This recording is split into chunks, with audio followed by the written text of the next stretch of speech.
voulez parler de l'importance de leur culture et de la préservation de leur mémoire, nous aussi. Vous voulez parler du respect qui leur est dû, de la dignité de la personne humaine, nous aussi. Vous voulez permettre aux historiens de poursuivre leurs recherches en visant à établir et documenter les faits de cette période, bien évidemment, nous aussi. Mais nous refusons, Monsieur Maillard, de cautionner que vous et l'Alliance des droites, perdus quelque part dans les thèses nauséabondes de l'extrême droite, instrumentalisiez de tels événements pour tenter, encore une fois, de donner une réalité à votre choc des civilisations. Nous refusons de cautionner qu'une fois encore, vous réduisez tout à l'affrontement d'une religion contre une autre en dressant des parallèles inacceptables entre des époques. Cette explication par votre choc des civilisations qui place le fait religieux au centre de toute explication, qui abandonne toute solution politique au profit de la guerre totale, rendrait impossible toute forme de paix autrement que par la destruction qui condamnerait les peuples à une guerre éternelle. Ce sont les mots du président arménien.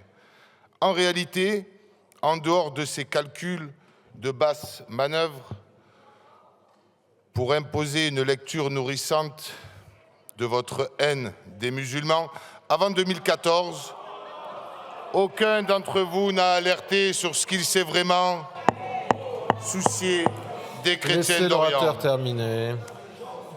Permettez-moi de vous demander donc, mais où étiez-vous quand les chrétiens d'Orient mouraient sous les balles de l'Azerbaïdjan et leurs bombes vendues par votre ami Netanyahou, allié d'Erdogan dans cette affaire? Où étiez-vous aujourd'hui lorsqu'encore vous donnez des soutiens inconditionnels à un gouvernement qui persécute ces chrétiens d'Orient? Collègues, vous laissez...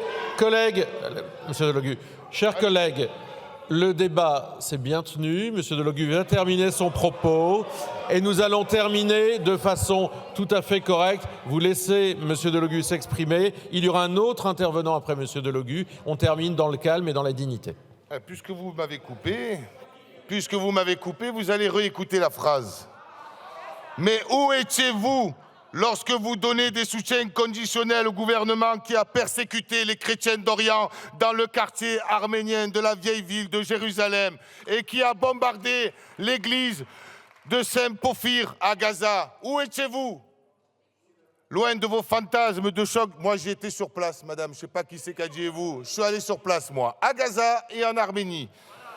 Loin de vos fantasmes de choc de civilisation, nous sommes pour que s'applique le droit international et donc que l'organe judiciaire de l'Organisation des Nations Unies s'empare de la bonne qualification de ces massacres.